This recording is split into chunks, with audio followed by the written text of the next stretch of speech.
Hello guys, एक बार फिर से आपका स्वागत है हमारे चैनल एचएससी टेक्निकल पे। और मैं हूं आपके साथ आपका होस्ट इरहाम अहमद। सो दोस्तों, आज की वीडियो में हम बात करने वाले हैं ड्यूटीज़ ऑफ स्कैप फोल्डिंग। मतलब स्कैप फोल्डिंग में कितने तरह के ड्यूटीज़ होते हैं उसके बारे में आज हम जानेंगे डिटेल्स में। दोस्तों, अगर आपने अभी तक हमारे चैनल को सब्सक्राइब नहीं किया तो इसे आप सब्सक्राइब कर लीजिए और बेल आइकन दबाइए हमेशा अपडेट पाते रहने के लिए। तो चलिए फिर शुरू करते हैं आज के इस वीडियो से।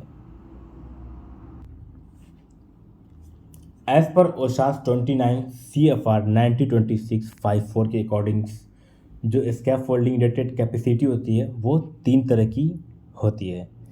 तो इसमें सबसे पहले जो आता है वो आता है लाइट ड्यूटी, और जो दूसरा आता है वो मीडियम ड्यूटी, और तीसरा जो आता है वो आता है हेवी ड्यूटी।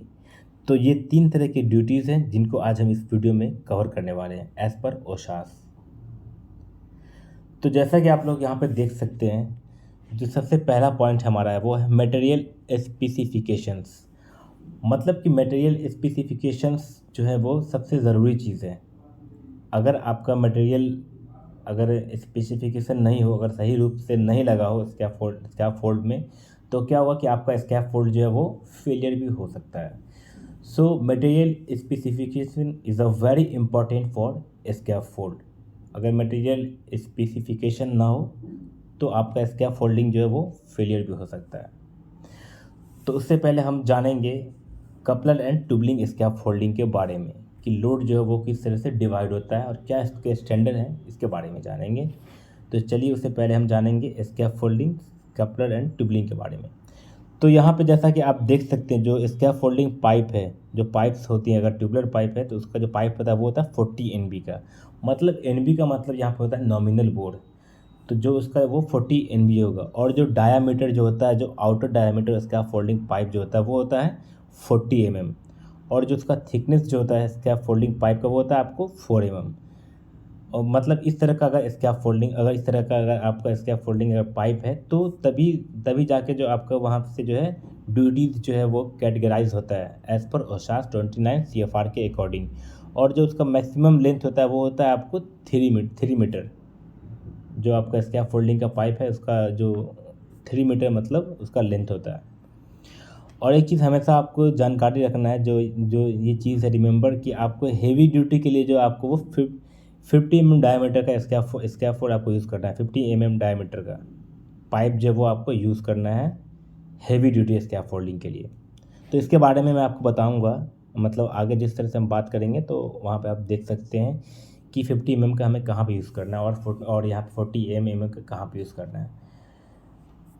तो जैसा कि आप लोग यहाँ पे देख सकते हैं कि जो लाइट ड्यूटी है हमारा, जो लाइट ड्यूटी हमारा है उसके यहाँ पे देख सकते हैं कि सबसे पहले क्या है कि इसका एक फार्मूला है, जो मतलब स्टैंडर्ड जो होता है वो 3 meter length and 125 meter width और 2 मीटर हाइट। मतलब क्या है यहाँ पे कहने का सीधा सा ये मतलब है, अगर आपका स्कैप फोल्डिंग इस फॉर्म में है, अगर इस स्टैंडर्ड में है, तो उसका जो LBS होगा, जो उसका जो अगर अप्रॉक्स केजी में हम निकालेंगे तो क्या होगा वो चीज़ आपको यहाँ पे देखना है। अगर इस फॉर्म में अगर आपका स्कैप फोल्डिंग है 3 × 125 × 2 मतलब अगर इस फॉर्म में है तो आपका जो LBS होगा वो होगा 25 LB पर फीट स्क्वायर। अगर इसको आप अगर कन्वर्ट करोगे केजी पर मीटर स्क्वायर में तो वो वहाँ पे आएगा 120 केजी पर मीटर स्क्वायर, मतलब अप्रॉक्स 125 केजी पर मीटर स्क्वायर, जो कि ये एज़ पर ओसाज है। बहुत सारे ऐसे लोगों का सवाल था कि ये 3 मीटर मतलब कि 3 × 125 × 2 मीटर अगर किए हैं तो ये 25 LB जो पर फीट स्क्वायर वो कहाँ से आ गया। तो ऐसा कुछ भी नहीं है। अगर मतलब सीधा सा फंडा ये है कि एज़ पर ओसास ये कहता है कि अगर आपका स्कैप फोल्डिंग 3 × 125 × 2 मीटर है तो इस फॉर्म में जो है जो स्कैप फोल्डिंग का जो वेट होगा वो होगा 25 LB पर फीट स्क्वायर। और जब इसे आप कन्वर्ट करोगे तो वो आपको आएगा 122 केजी पर मीटर स्क्वायर। तो मतलब अप्रॉक्स क्या यहाँ पे आता है 125 केजी पर मीटर स्क्वायर। तो मतलब लाइट ड्यूटी जो वो अप्रॉक्स 125 केजी पर मीटर स्क्वायर है इस फॉर्म के स्कैप फोल्डिंग के अकॉर्डिंग। और जो दूसरा यहाँ पे हमारा है वो है मीडियम ड्यूटी। मीडियम ड्यूटी में आपको आपका जो स्कैप फोल्डिंग जो उसका लेंथ है वो कम हो जाएगा। यहाँ पे देख सकते हैं वो कम हो गया, 2 मीटर लेंथ हो गया इसका। और जो विड्थ इसका वही सेम रहेगा, हाइट भी सेम है 125 इंटू 2 मीटर। मगर इसका क्या हुआ, इसका जो वेट है वो क्या हुआ, बढ़ गया, मतलब इंक्रीज हो गया। मतलब एक सिंपल सा है, अगर पाइप का अगर लेंथ कम होगा तो क्या होगा कि वेट जो है वो इंक्रीज हो जाएगा। अगर पाइप का लेंथ बड़ा है तो वहाँ पे वेट डिक्रीज होगा। मगर यहाँ पे क्या है कि लेंथ जो है पाइप का वो कम हो गया, तो यहाँ पे देख सकते हैं आप वेट जो है वो इंक्रीज हो गया, 250 kg हो गया। तो सिंपल सा, अगर मतलब 2 meter length into 125 width and 2 meter height अगर होगा स्कैफ फोल्डिंग का, तो वहाँ पे हमारा जो 50 LB पर फीट स्क्वायर मतलब हम लेंगे एज पर ओसास। तो अगर इसे आप कन्वर्ट करेंगे kg पर मीटर स्क्वायर में, तो यहाँ पे आएगा 244 kg अप्रॉक्स, मतलब अगर मानेंगे 250 kg पर मीटर स्क्वायर आएगा। तो ये चीज़ है।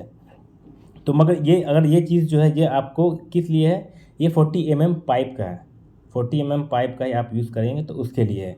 उसके बाद फिर हमारा आता है यहाँ पे हैवी ड्यूटी, जो कि इम्पॉर्टेंट आपको एक चीज़ यहाँ पर रखना है कि जैसा कि अभी आपको हमने पिछले इसमें बताया कि हैवी ड्यूटी जो है वो 15 डायमीटर का आपको पाइप इस्तेमाल करना है हैवी ड्यूटी के लिए। जी हाँ, जो कि एज़ पर ओसास बोलती है कि इसे आपको इस्तेमाल करना है।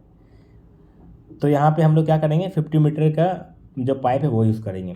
तो हेवी ड्यूटी में जो क्या होता है कि जो हमारा जो हाइट है वो और कम हो जाएगा।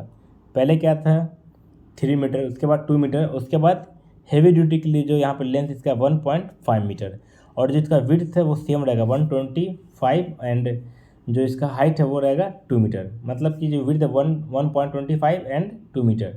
अगर इस फॉर्म का अगर आपका स्कैफोल्डिंग है तो इसके लिए यहाँ पे 75 LB पर फीट स्क्वायर, जिसको हम कन्वर्ट करेंगे अगर kg पर मीटर स्क्वायर में, तो यहाँ पे 366 kg पर मीटर स्क्वायर आएगा, जो कि अप्रॉक्स 375 kg पर मीटर स्क्वायर होगा। तो ये है एज पर ओसास 29 CFR के अकॉर्डिंग जो स्कैफ फोल्डिंग का जो लोड होता है, जो ड्यूटीज़ होती हैं वो 3 तरह की होती हैं, लाइट, मीडियम एंड हेवी। तो आई होप कि आपको समझ में आया होगा कि light duty and medium duty and heavy duty क्या होता है और इसके जो केजी हैं वो कैसे होते हैं। तो अगर आपको इस वीडियो में कुछ समझ नहीं आया होगा तो आप कमेंट ज़रूर करें, ताकि मैं आपको नेक्स्ट वीडियो में इसके बारे में और अच्छे से एक्सप्लेन करके बता दूँ।